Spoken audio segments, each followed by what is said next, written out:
le feu intérieur que l'on vous a appris à craindre. On t'a appris à avoir honte de ta plus grande force. Depuis l'enfance, un voile de silence s'est tissé autour de ce feu en toi. Ce n'est pas le désir qui dérange vraiment la société, c'est sa puissance. Car ce que l'on appelle communément énergie sexuelle n'est pas seulement un appel au plaisir. C'est un langage ancien, brut, primitif, que ton âme utilise pour frapper à la porte de ta conscience. Ce n'est pas une pulsion de chair, c'est une pulsation de vie. Elle est là, chaque fois que tu frémis devant une idée, chaque fois qu'un élan traverse ton poitrine sans explication, chaque fois que tu sens en toi quelque chose d'irrépressible, sauvage, presque trop intense pour le monde dans lequel tu vis. Et pourtant, au lieu de l'écouter, tu la contiens, tu la détournes, tu la dilues dans des distractions, des écrans, des gestes mécaniques. Tu l'étouffes comme un cri dans une cathédrale vide. Et alors, vient l'épuisement. Pas l'épuisement du corps, non, celui de l'âme. Cette lassitude invisible qui se cache derrière un regard vide, derrière un « ça va » automatique. Ce vide naît d'un trop-plein non exprimé. Car lorsque cette énergie n'a pas de voix, elle se retourne contre toi, comme un fleuve détourné qui inonde les terres qu'il devait nourrir. Tu vois, tu n'as jamais manqué d'énergie, tu l'as simplement dispersée. Jung disait que le désir est le messager de la psyché.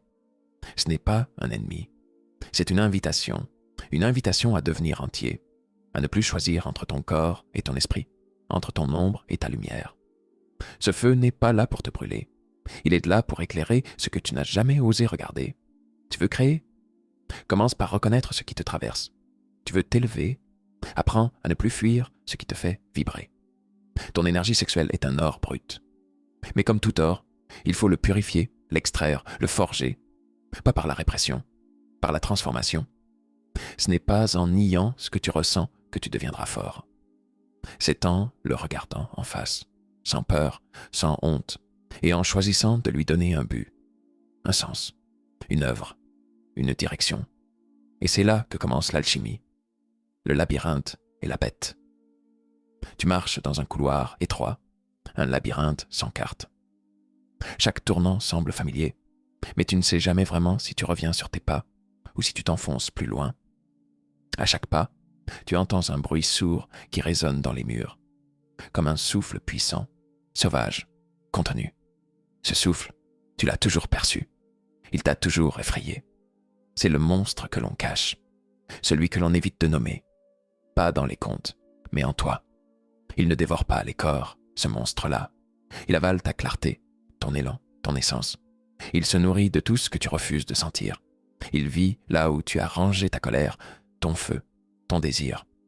Tu l'as enfermé derrière des « je ne devrais pas », des « ça ne se fait pas », des « je n'ai pas le droit ». Tu l'as condamné, croyant te sauver. Mais Jung disait que le héros n'est pas celui qui combat le monde. C'est celui qui affronte son propre labyrinthe. Et voilà la vérité. Ce monstre que tu fuis n'est pas un ennemi. C'est un gardien.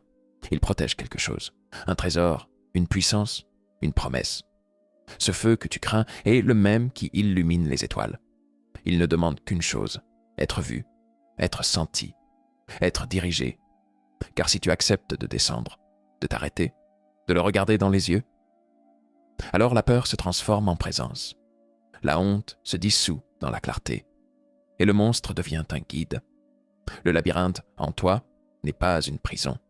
C'est un passage. Chaque couloir est un souvenir. Chaque mur est une ancienne barrière. Et au centre, il y a toi. Pas celui que tu montres. Celui que tu caches. Celui que tu pourrais devenir. La transmutation commence ici, dans ce face-à-face. Ce n'est pas en détruisant la bête que tu obtiendras la paix. C'est en l'apprivoisant, en la réintégrant à ton royaume intérieur, en te souvenant que ce feu qui t'effraie est le même qui éclaire les temples, les foyers et les créations les plus grandes. Quand tu ressens ce souffle au creux de toi, cette tension, cette pulsation, n'en fais pas un secret. Fais-en un pacte, promets-toi de ne plus fuir. Dis-toi, ce feu, je le vois, je l'entends et je le choisis. Tu es l'alchimiste, tu tiens la clé. Tu n'as pas besoin d'éteindre la flamme. Tu dois simplement choisir ce qu'elle éclaire. Et là, dans le silence du centre, tu découvres tu n'es pas perdu.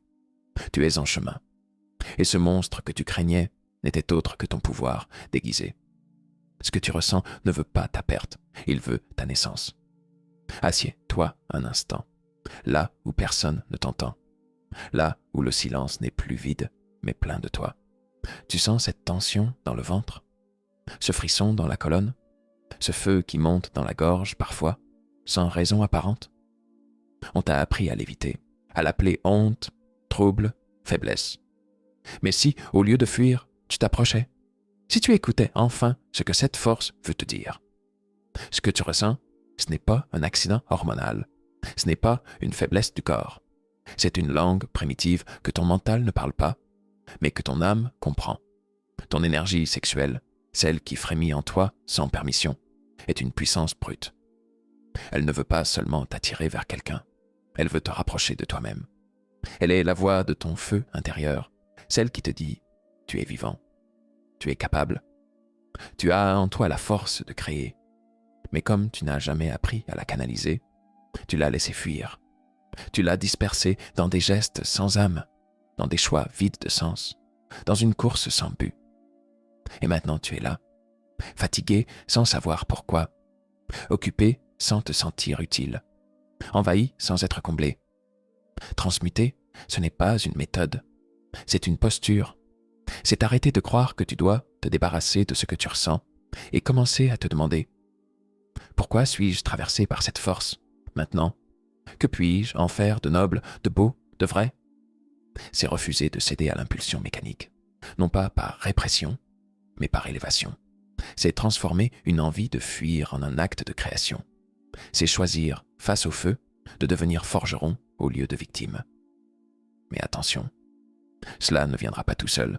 Tu devras t'observer. Tu devras parfois respirer au lieu de réagir, te retirer au lieu de céder. Prendre un stylo, un pinceau, une corde de guitare, un carnet, une prière, ce que tu veux, et y verser cette tension au lieu de la laisser t'avaler. Ce n'est pas facile, mais c'est noble, car chaque fois que tu refuses de gaspiller ta lumière, tu poses une brique invisible dans la construction de ton être. Et au bout d'un moment, quelque chose change. Le plaisir cesse d'être une fuite, il devient un moteur. L'agitation devient mouvement, et ton corps, au lieu d'être un lieu de lutte, devient un sanctuaire. Ton énergie sexuelle ne veut pas ta perte, elle veut ta naissance, elle ne veut pas te briser, elle veut te rendre entier. Tu n'as pas à l'éteindre, tu dois apprendre à danser avec elle, à la diriger, à l'élever, car ce n'est pas en te battant contre ce que tu ressens que tu deviendras maître de toi. C'est en faisant la paix avec ta propre intensité. Là où le silence épouse le feu, ferme les yeux. Écoute, il y a, quelque part en toi, un lieu où le monde s'arrête. Un lieu sans bruit, sans forme, sans nom. Et pourtant, tout y commence. Ce n'est ni ton cœur, ni ton esprit. C'est plus profond. Là où le souffle devient souffle de l'âme. Là où le feu n'est plus destruction, mais lumière. C'est dans ce silence que réside ton énergie la plus précieuse. Elle n'a pas besoin de cris pour exister. Elle ne cherche pas de témoins pour s'affirmer. Elle est là, fidèle, discrète, à chaque instant. Et ce que tu ressens parfois, ce frémissement, cette impatience, cette tension inexplicable, ce n'est pas un manque, c'est un appel. L'appel de ton être à devenir. L'appel de ton âme à s'ériger. On t'a appris à te méfier de ce feu, à le craindre, à le cacher derrière des convenances, des dogmes ou des refoulements. Mais dans les traditions anciennes, on savait. Le feu était sacré. On le plaçait au centre du village. On le nourrissait avec respect. Il chauffait les corps, purifiait les objets, liait les êtres.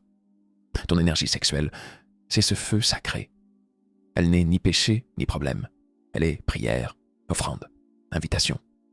Lorsque tu t'assois en silence avec elle, sans fuir, sans te juger, tu sens quelque chose se redresser en toi. Ce n'est pas une posture physique. C'est la noblesse d'un être qui reconnaît sa puissance. Qui sait qu'il peut créer, non pas pour posséder, mais pour révéler. Non pas pour satisfaire, mais pour honorer. Et soudain, le désir n'est plus une soif. Il devient une source. Ce que tu veux toucher à l'extérieur, tu peux déjà le faire naître à l'intérieur. Ce que tu crois devoir obtenir par la possession, Tu peux l'incarner par la vibration. Tu n'as pas besoin de t'agiter. Tu n'as pas besoin de remplir tes journées. Tu as besoin d'habiter pleinement ce que tu ressens, de respirer en conscience ce feu qui te traverse. Alors, il ne te consume plus, il te sculpte. Il devient un feu de forge, et non de ravage. Il modèle ta voix, ton regard, ton écriture, ta marche. Tu deviens présence, tu deviens axe. Et les autres le sentent, sans même savoir pourquoi.